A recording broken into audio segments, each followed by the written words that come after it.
Hey, this is Joe Van Cleve, and welcome to another episode of the Typewriter video series. I'm down in Nob Hill, Albuquerque on Central Avenue. If you see this Red Wing shoe store sign, that means you're just a couple doors away from the Guild Cinema, which is our destination for today.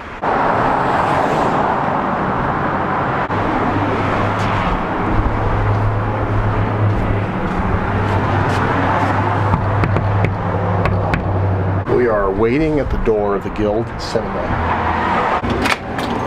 It's Joe. Keif Henley. How's it going? I'm good, man. How you been? You had a hectic day? Yeah, kind of. It's been kind of a hectic year and a hectic month, but hopefully things will get better somehow, some way. Well, hey, man.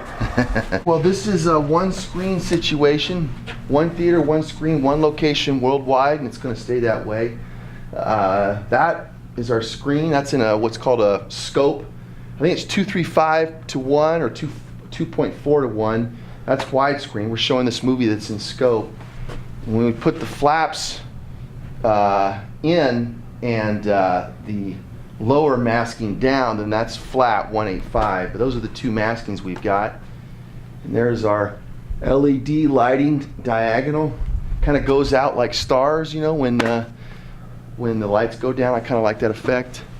This is a business that's been going since roughly 1966, with maybe a couple months downtime here and there. But this is our mail slot. Oh my God, here's our mail slot. There you go. So yeah. Well, tell me about yourself. How did you get started? How did you end up being the owner proprietor of the Guild Cinema? Well, I came in looking for a friend to do some basement films business with, and his girlfriend at the time was a manager here, and she needed somebody to work on Mondays. I was like, I would love to work in a movie theater. I'll work below minimum wage to work in a movie theater like this, and which sometimes I do on occasion, but every once in a while. But so she needed somebody to come in on Mondays and work, and I said, I'd love to do it, and please, you know, how do I get a hold of you, all this stuff. And so we arranged for me to go in on a Monday, and I totally spaced out and I forgot. And I called her the next day and I was like, oh my God, I'm so sorry. Lorena is her name. Lorena, I'm so sorry. I just, you know, I forgot I was doing this, that, and the other. She's like, oh, I just thought you weren't interested. Like, no, I'm damn interested. So, you know, I went in, I trained on how to do the tickets and everything. This is one of the older things in the whole building right here, this ticket machine. Very cool. Analog maxed out, analog to the extreme. Analog times 2. So I just hung around, didn't have a key for the first couple months. I had to knock on the door and they'd let me in. And yeah, I didn't get to project film until about maybe, I want to say 8 months to a year later. Maybe 7 months, and they had just moved in a platter system and gotten rid of their second 35. So reel-to-reel versus platter system, that's another subject another time, I guess.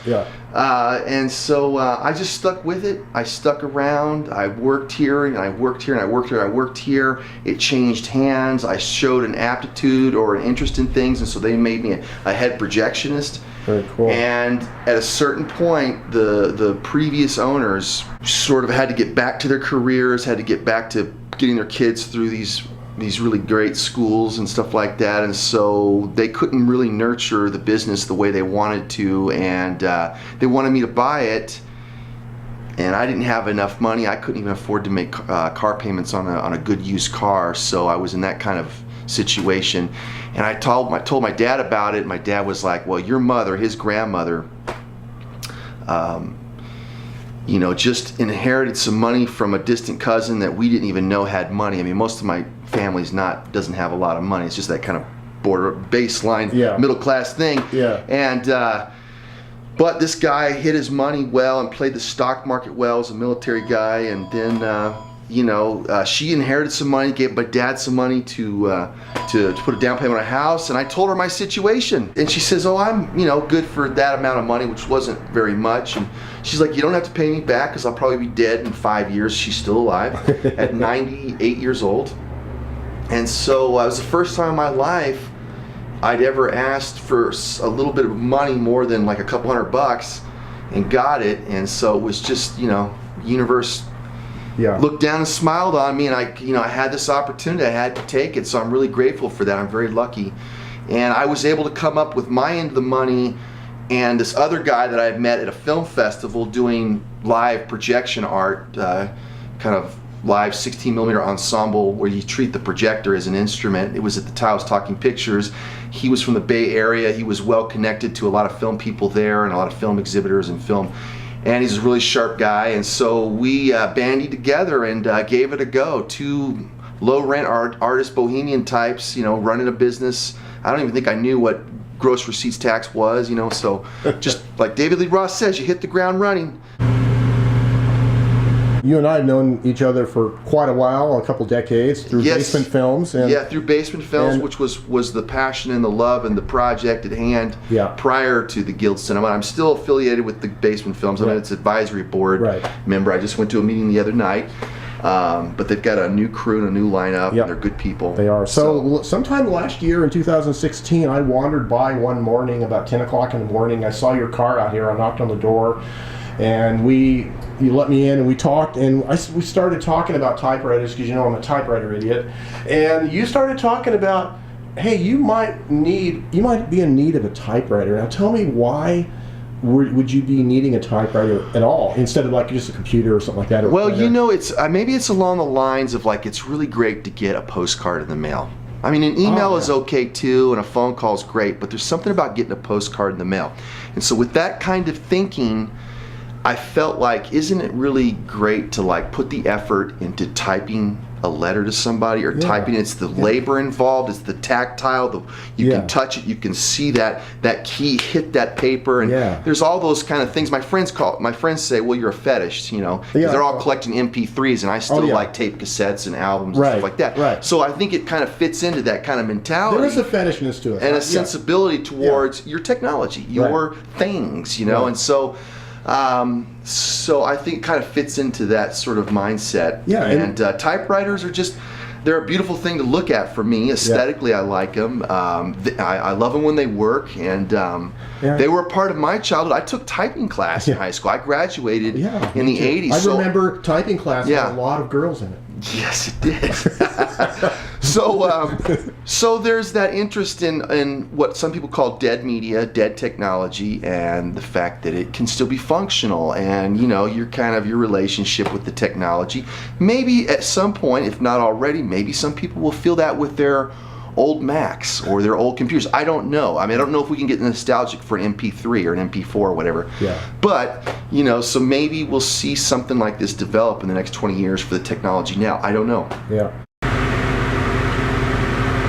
In my mind, anyway, I'm like, I'm going to type a letter. Of course, getting around to actually doing that, that's another story. We're all a little bit hypocritical in that.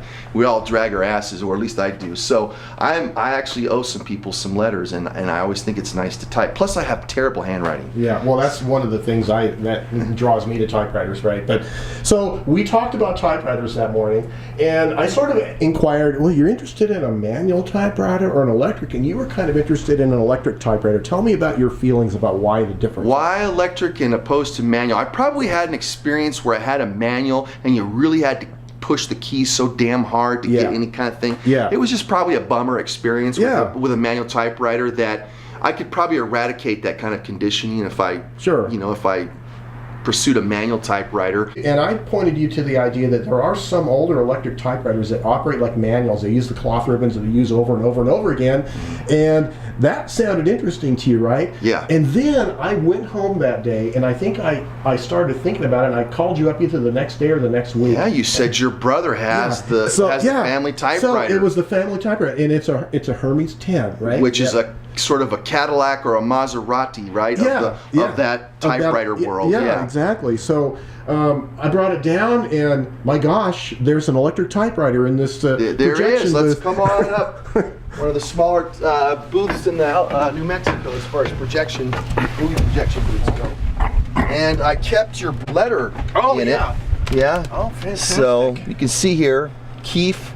This has been in the Van Cleef family since the early 1970s. It is actually owned by my eldest brother, Don. Yeah. He has kindly given me permission to make long-term loan of this machine to you, and it goes on to these other things. So, so I owe some friends some typed letters, so I need to get to it. So tell me, practical terms, what do you use an electric typewriter for in your business here?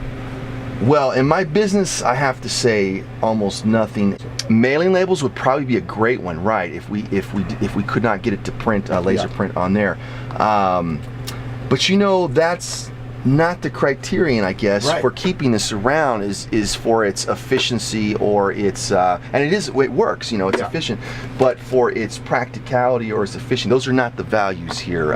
Those are the values of a lot of other things in our lives, but there's a part of our lives, I think, for me anyway, where it's not about efficiency or practicality. It's about, this is its own thing. It's its own existence. It's got its own values, its own magic, its own, for me anyway. You have a great projection booth up here because it's sort of a little home away from home, right? It's a workshop. Yeah. And can you give us a Turn it on. Turn it on. Look at Woo! that. Woo!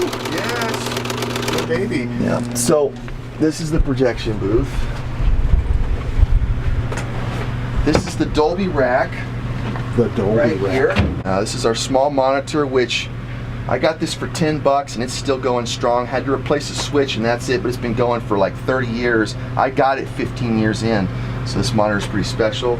This is our exhaust situation for our video projector, our 16mm projector, and our 35 projector, which we don't get to use these very much. We actually use the 16mm projector probably more than the 35 at this point. But yeah, this is the whole Dolby rack. These are our players, and then you can come out here and see from the booth. You can see the auditorium. You can see all the people down there in the auditorium if they were there. If they were there, hopefully they will be there. We're hoping. Hopefully, we're fingers crossed. We're hoping. I think the Jean Cocteau might have a smaller booth than us. That's a very charming theater in Santa Fe. Santa Fe, very good. If you can visit that place, it's great. Show us the platter on the other side. Okay, so the platter is being used for non-platter, film platter things. It's using that Keif has not gotten organized yet, and he's putting all this stuff over here. When was the last platter film that you guys shot? Well, it was a movie called Out of Print, which is about movie houses that show 35mm, and we were actually in it for a second. They did a whole clip montage of different theaters, and we were one of the first up, our marquee and our neon and stuff like that. So we're on a platter system. This is the platter, and the film, ingeniously, they've designed it to where the film rolls from the inside of its circle. It's built up and put on these like pancakes, or put on these platters, and from the inside of the spinning platter, the film comes out. So it comes onto another reel, and it's all ready to go for the next show. So there's no rewinding. No rewinding. Okay. No rewinding. No reel changes. The downside of platters is that the pathway can be the way it has to travel through the projector onto the platter. The pathway, it can take some turns and some twists, and you take a chance of scratching the film if you're not got things clean. There's more vulnerability to that, and also if you've got brittle film, it won't make those turns so well. So generally people favor the reel-to-reel. I don't know if we have room to fit another reel-to-reel, another film projector up here. I think we do, but I'm not sure there's enough people in Albuquerque to support 35mm archival film programming, unfortunately. So, but with that said, we keep the 35, we keep the 16. We've got the video projector here. We got got a little lighting system here. And, very cool. And so we got a little office space up here. So we're a small operation. One location worldwide. Low overhead. Well, reasonably low overhead, not totally. Low overhead and low maintenance, pre-production, those are all things for happiness, right? Very cool. in our modern living. So yeah, this is cool. And there's the typewriter. Yes. Okay. All right. The old Swiss Army knife of typewriters. I love the feel of an electric typewriter like these because you barely touch the keys. And you get all this electromechanical force working at your advantage, And there's the tactileness of it too. Yeah, because you got actual hammers, type bars. Look at that. That's such a good imprint too. Oh, it is. That's good. It's good and solid. And it's a new ribbon and fresh ribbon and oh yeah. I like the sound they make. Keif Henley, projectionist extraordinaire, and on the typewriter for what it's worth. Yes, this is a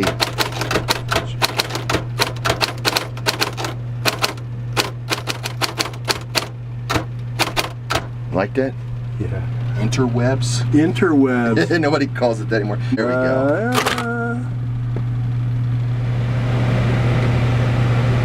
Yeah, we picked that up from an antique store not too far from here.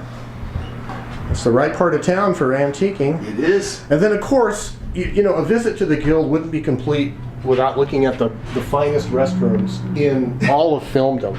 But they really are. I like these restrooms. No, I really, keep them clean. I do. I mean, look, this thing is so cool. And then we, of course, we have our curtain to cover up. Right, but I mean, you got supplies. film posters. What, Marlene Dietrich? Yeah. I mean, look at this. You got just a really classic. Oh, look, I got Keif in the mirror putting up the curtain rod shot. And then, of course, we have what this is from. Zero gravity toilet. What is this from? Oh, trivia okay. time. Zero gravity toilet. Where do we get this from? If you know, don't say. Yeah, right. If you know, don't say. So, yeah. We're big Guy Madden fans around here. Oh, right. And then we have my good buddy Derek, who's helping out today. Thank you, Derek. Let's look at the other restroom. Oh, I've always loved this, the Shanghai gesture, which somehow seems so appropriate for a toilet. I know, she's looking right at you as you're taking... It sounds almost kind of, you know, suggestive, you know? Shanghai gesture. Yeah, you're moving your bowels as a gesture. And she's looking, Gene Turney's looking right at you as you do your business. But then you got the Blue Angel here. Oh man, that's great. And you got such good color on the walls. It's just there's nice a guy named Dave who lives out in Madrid who does this kind of, I forget what this color scheme's called. Yeah. Anyway, I had to show everybody the finest restrooms in cinematography. People do like our restrooms. That's a good thing. Yeah, another thing I like is the fact that you guys use real butter on the popcorn, and you don't salt it, and you have this whole assortment of salts and seasonings that you can do. You know. In fact, I just had to fill up the soy sauce just today. So we're very cool. We're cooking with grease, as they say. All right. Well, this is Joe Van Cleve, and until next time, you guys have yourselves a great day. Hey, all right. What is it, episode 25? 51. There we go.